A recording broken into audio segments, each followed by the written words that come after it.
Some people have been in survival mode so long, they don't even know how to live peacefully anymore. Chaos feels normal. Stress feels normal. Always watching your back feels normal.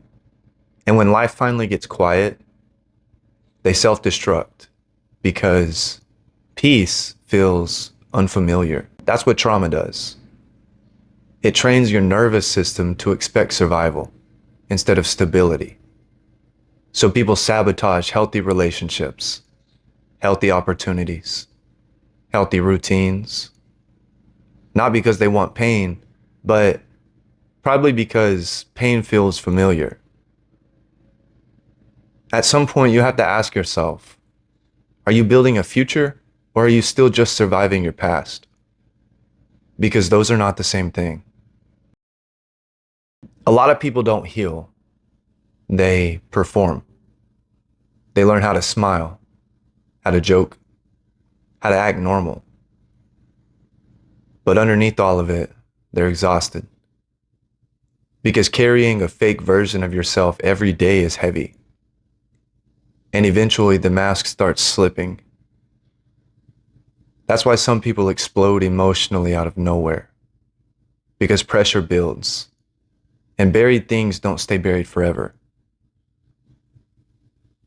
At some point, you have to stop performing healing and actually heal. One of the saddest things in life is wasted potential. Not failure, potential. Because deep down, a lot of people know they could be more. Smarter, stronger, more disciplined, more focused. But they keep choosing comfort over growth. And years later, they end up haunted by who they could have become. Some people leave prison physically, but mentally they never leave. They are still angry, still paranoid, still trapped in survival mode, still making decisions like freedom can disappear tomorrow. A cell can hold your body, but trauma can hold your mind long after you walk away. A lot of people destroy good things because they don't believe they deserve them. Healthy relationship, they ruin it. Opportunity, they avoid it. Peace, they create chaos. Because when someone gets used to dysfunction, stability feels uncomfortable. Sometimes the addiction isn't even the substance anymore. It's the escape, the distraction, the ability to avoid reality for a few hours. And the dangerous part is eventually people stop asking, how do I heal? And they start asking, how do I avoid feeling this? That's when the cycle gets deeper. A weak circle will destroy a strong person because eventually the conversations around you become your mindset. The habits around you become your lifestyle. And the standards around you become your future. People underestimate how contagious mediocrity is. A lot of people say, I'm trying. But trying without change means nothing. If your behavior is the same, your direction is the same. Real effort leaves evidence. Discipline leaves evidence. Change leaves evidence. You can run from responsibility. You can run from truth. You can run from consequences. But eventually you run into yourself. And that's the person most people spend their whole life avoiding. The most dangerous habit in the world is postponing your life. I'll change later. I'll get serious later. I'll focus later. And then suddenly years passed, and later never came. Be careful what gets your attention every day, because attention shapes identity. If your attention constantly goes to drama, negativity, distraction, that becomes your mental environment. And eventually, your mind starts matching what it consumes.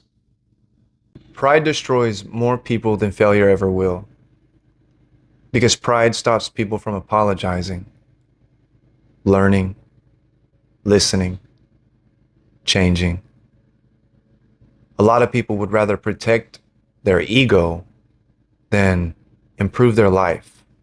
Some people say they want peace, but their habits create chaos. You cannot build a peaceful life with self-destructive behavior. Your habits either protect your peace or they destroy it. Anybody can stay calm when life is easy. Real emotional discipline shows up when life gets hard. When you're angry, when you're disrespected, frustrated, triggered. That's when your real character shows up. Think about the younger version of yourself, the kid version. Would that version be proud of who you became? Or would they be disappointed by the decisions you normalized? Nobody prepares people for the mental side of reentry. Everybody talks about freedom, but nobody talks about anxiety, pressure, isolation, trying to rebuild your identity while the world already moved on. Freedom feels different when you don't know who you are outside of survival mode. People fear accountability because accountability removes excuses. Once the truth is exposed, you either change or knowingly stay the same. And that reality makes people uncomfortable. Temporary happiness creates permanent problems. That's the trap. One night, one decision, one emotional reaction. People destroy years of progress chasing temporary relief. The real battle in life is rarely external. It's internal. Your habits, your mindset, your discipline, your emotions. Most people are fighting themselves and losing quietly. Some people are physically free, but mentally chained to their past. Every decision still controlled by old pain, old anger, old identity. You cannot build a new future while staying loyal to your old self. A dangerous thing about life is that people drift slowly. Nobody wakes up overnight and ruins everything. It happens little by little. Small compromises, small excuses, small, bad decisions repeated consistently. That's how people slowly lose themselves. Your life eventually drops to the level of your standards, not your dreams, not your goals, but your standards. What you tolerate repeatedly becomes your reality. A lot of people can't sit in silence because silence forces reflection, and reflection forces honesty. That's why some people constantly need noise, music, people, distractions, anything to avoid themselves. Being busy is not the same as progressing. A lot of people stay distracted so they can feel productive without actually changing.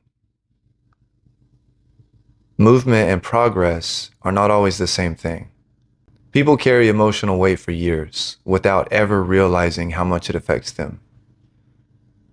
The anger, the resentment, the guilt, the regret. Eventually, unresolved emotions start making decisions for you. Everybody has a turning point, a moment where they finally get tired. Tired of the chaos. Tired of repeating themselves. Tired of self-destruction. The problem is, some people wait until they lose everything first. Sometimes people don't fear failure, they fear change. Because change requires letting go of who they've been. And some people are emotionally attached to their dysfunction, even when it's destroying them. Consequences don't care about intentions. You can mean well and still ruin your life. That's why discipline matters more than emotion. Because emotions change fast. Consequences last longer. Real confidence is quiet. It doesn't need validation. It doesn't need attention. It doesn't need approval. Because real confidence comes from self-respect, not performance. At some point, you stop becoming the victim of your life and you become the author of it. That's the shift. That's where responsibility begins. That's where discipline begins. That's where change begins.